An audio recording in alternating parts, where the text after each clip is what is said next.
तो हेलो दोस्तों, आज का जो वीडियो होने वाला है वो प्रेगनेंसी अल्ट्रासाउंड रिपोर्ट के तीसरे सेगमेंट के ऊपर होने वाले हैं। तीसरे सेगमेंट से हमें बच्चे की किस पोजीशन का पता लगता है, यानी इसमें जो ऑप्शन होते हैं AC, HC, BPD, CRL, यानी इनकी क्या क्या फुल फॉर्म होती है और इससे हमें बच्चे की किस पोजीशन का पता लगता है। तो आज की इस वीडियो में हम उसको डीपली तरीके से समझने वाले हैं।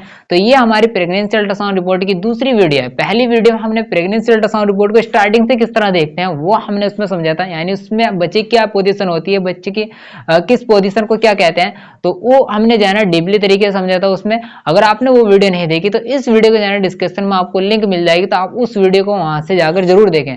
तो दोस्तों, आपको जाना वीडियो को लाइक और चैनल को सब्सक्राइब जरूर कर लेना है। मैं आपको जाना इस अल्ट्रासाउंड रिपोर्ट के जरिए से आपको जाना समझाने की कोशिश करूंगा। तो इसमें जो सबसे पहला पॉइंट होता है वो होता है गैस्ट्रनल एज का। गैस्ट्रनल एज में प्रेगनेंसी की एज लिखी होती है, यानी इससे हमें पता चलता है कि प्रेगनेंसी को कितना टाइम हुआ। तो वो इसके सामने लिख देगा 37 वीक, जैसे इसमें लिखा हुआ है 37 वीक, तो इसके सामने 37 वीक लिख दिया। और इसके आगे वो कभी कभी इस तरह लिख देता है 37 वीक 4 डे, यानी 4 दिन, 37 हफ्ते और 4 दिन। इस तरह वो जो है ना प्रेगनेंसी का टाइम जितना होता है वो इसके सामने वो लिख देगा। तो सिर्फ हमें इतना ध्यान रखना है कि जो गैस्ट्रनल एज होता है उसका मतलब होता है कि इसमें प्रेगनेंसी की एज लिखी होती है, यानी प्रेगनेंसी को कितना टाइम हुआ उसमें उसका हमें पता लगता है। तो अगला जो पॉइंट होता है वो होता है इसमें CRL। CRL की जो फुल फॉर्म होती है वो होती है क्राउन रफ लेंथ, यानी बच्चे के सर से लेकर कुल्ले तक की लंबाई को क्राउन रफ लेंथ कहते हैं। यानी बच्चे का जो सर है और सर से कुल्ले तक की जो लेंथ होती है उसको क्या कहते हैं, क्राउन रफ लेंथ कहते हैं। यानी इससे हमें पता चलता है कि भाई कितने सप्ताह में बच्चे का सर से और कुल्ले तक की जो लंबाई है वो कितनी बड़ी। तो वो इसके आगे वो लिख देगा, CRL के आगे लिख देगा जितनी भी लंबाई बड़ी होगी उसके आगे वो लिख देगा, और उसके साथ में जो है ना सप्ताह भी लिख देगा। तो हमें कितने सप्ताह में कितनी लंबाई होनी चाहिए उसको हम जो है ना वीडियो को लास्ट में एक चार्ट द्वारा उसको समझेंगे। अभी आपको क्या ध्यान रखना है, ये बस इतना ध्यान रखना है कि CRL का क्या मतलब होता है, CRL की क्या फुल फॉर्म होती है और CRL से हमें बच्चे किस पोजीशन का पता लगता है। आपको सिर्फ इतना ही ध्यान रखना है। CRL क्या होता है, क्राउन रफ लेंथ होता है। इससे हमें क्या पता चलता है कि बच्चे की सर से और जो कुल्ले तक की जो लंबाई है, जो लेंथ है, उसका हमें इसके द्वारा पता चलता है। कितना होना चाहिए कितना नहीं होना चाहिए वो हम जो है ना वीडियो के लास्ट में उसको चार्ट द्वारा समझेंगे। आपको अभी सिर्फ अभी ये ध्यान रखना है, ठीक है। तो अगला जो पॉइंट होता है, अगला इसका जो पॉइंट आता है इसमें HC होता है। HC की जो फुल फॉर्म होती है वो होती है हेड सर्कमफेरेंस। तो इससे हमें क्या पता चलता है, यह भो और कानों के ऊपर और सर के पिछले हिस्से को हेड सर्कमफेरेंस कहते हैं। यानी जो जिस तरह आप फोटो में देख पा रहे हैं कि जो सर की जो गोलाई होती है, यानी कानों के ऊपर भो और कानों के ऊपर सर के जो पिछला हिस्सा है, यानी जो ये गोलाई होती है, इससे हमें पता चलता है कि बच्चे का सर कितना डबल हुआ, कितना सप्ताह में बच्चे का सर कितना डबल हुआ। इससे यानी बच्चे का सर बढ़ रहा है या नहीं बढ़ रहा है, तो इससे हम इसका पता लगाते हैं। जो हेड सर्कमफेरेंस होता है यानी SC होता है, तो उससे हमें पता चलता है कि जो बच्चे का जो सर है, ये जो एरिया होता है जिस तरह आप फोटो में देख पा रहे हैं, तो इसके एरिया का हमें पता चलता है। यानी बच्चे के सर की जो गोलाई की जो लंबाई होती है उसका हमें इससे पता चलता है। तो SC अगर लिखा है तो SC का क्या मतलब होता है, हेड सर्कमफेरेंस होता है। इससे हमें पता चलता है बच्चे की जो सर की जो गोलाई है, इससे का हमें वो पता चलता है। सिर्फ आपको अभी ये ध्यान रखना है कितने सप्ताह में कितना होना चाहिए वो हम वीडियो के लास्ट में उसको समझेंगे, ठीक है। तो HC क्या होता है, हेड सर्कमफेरेंस होता है, ठीक है।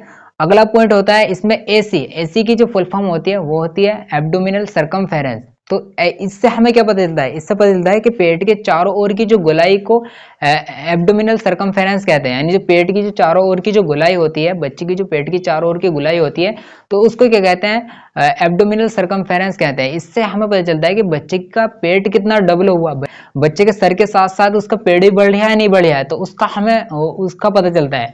तो इसका कितने सप्ताह में कितना होना चाहिए उसका हम वीडियो के लास्ट में समझेंगे। तो अगर AC है तो AC को क्या कहते हैं, एब्डोमिनल सर्कमफेरेंस कहते हैं। AC से हमें क्या पता चलता है, तो बच्चे की जो पेट होता है, पेट की जो गोलाई होती है उसका हमें पता चलता है। तो सिर्फ आपको ये ध्यान रखना है, ठीक है। तो आप जो है ना इसका स्क्रीनशॉट ले लो, आगे हम बढ़ते हैं। तो अगला पॉइंट आता है इसमें FL का क्या मतलब होता है। FL की जो फुल फॉर्म होती है वो होती है फीमर लेंथ, यानी जो हमारे शरीर की जो सबसे बड़ी और सबसे मजबूत जो हड्डी होती है वो होती है फीमर लेंथ।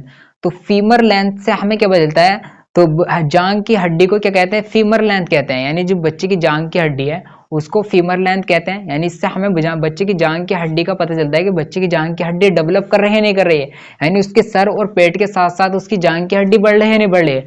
तो कितनी बढ़ रही है कितनी नहीं बढ़ रही है, तो उसका हमें इससे पता चल जाता है। जो हमें क्या ध्यान रखना है, एफएल जो होता है वो फीमर लेंथ होती है, इससे हमें पता चलता है जांग की जो लंबाई होती है उसका हमें पता चलता है। जिस तरह आप फोटो में देख पा रहे हैं, ये क्या है, बच्चे की एक जांग की जो हड्डी होती है वो होती है सोनोग्राफी में, और इससे हमें इसकी लंबाई का पता चलता है। ठीक है, इसका स्क्रीनशॉट लेना, आगे बढ़ते हैं। तो इसमें एक पॉइंट, अगला जो पॉइंट होता है इसमें एक होता है बीपीडी। बीपीडी की जो फुल फॉर्म होती है वो होती है बाई पेराइटल डायमीटर, यानी इससे हमें क्या पता चलता है, बीपीडी से सर की गोलाई और पेट पेट की गोलाई और फीमर की लंबाई, इन सभी का बच्चे के पेट का वजन का अनुमान लगाने के लिए इस्तेमाल किया जाता है। यानी जो फीमर की लंबाई होती है और जो सर की जो गोलाई होती है, जो पेट की जो गोलाई होती है, इन सभी से जो है ना इस बच्चे के जो वजन होता है उसका अनुमान लगाया जाता है, जिसको बीपीडी कहते हैं। तो इसमें लिखा है कितने सप्ताह में कितनी कितनी वैल्यू होनी चाहिए। तो इसमें स्टार्टिंग में लिखा है गैस्ट्रनल एज, गैस्ट्रनल एज में इसमें वीक लिखी है, यानी 12 हफ्ता है, 13 हफ्ता, 14 हफ्ता, इस तरह वो लिखा हुआ है। तो इसका आगे लिखा है बीपीडी, एफएल, एचसीएसी, यानी इनकी वैल्यू जो है ना लिखी हुई है, यानी 12 सप्ताह में कितनी वैल्यू इसकी होनी चाहिए। इसका इसमें लिखा है 12 सप्ताह में बीपीडी 21 होना चाहिए, एफएल 8 होना चाहिए, एचसी 70 होना चाहिए और एसी 56 होना चाहिए। तो इसमें इसकी वैल्यू लिखी है। जिस तरह प्रेगनेंसी का टाइम बढ़ता रहता है, जैसे जैसे प्रेगनेंसी का टाइम बढ़ता रहता है, उसी तरह जो है ना ये वैल्यू भी बढ़ती रहती है। तो आप जो है ना इसका स्क्रीनशॉट ले लें और इसको वैल्यू जो है ना आपको ध्यान रखनी है, यानी किसकी वैल्यू कितनी होनी चाहिए, कितने सप्ताह में कितनी होनी चाहिए, इसका हमें पता होना चाहिए। तो आप इसका स्क्रीनशॉट ले लें, इसको जो है ना ध्यान से आपको जो है ना समझना है। तो इसमें लिखा हुआ है कितने सप्ताह में किसकी वैल्यू होनी चाहिए, तो आपको जो है ना ध्यान से इसको समझना है। तो वीडियो कैसी लगी आपको जो है ना कमेंट्स में बताना है, और इसी तरह मेडिकल नॉलेज की और वीडियो देखने के लिए आप हमारे चैनल को सब्सक्राइब करें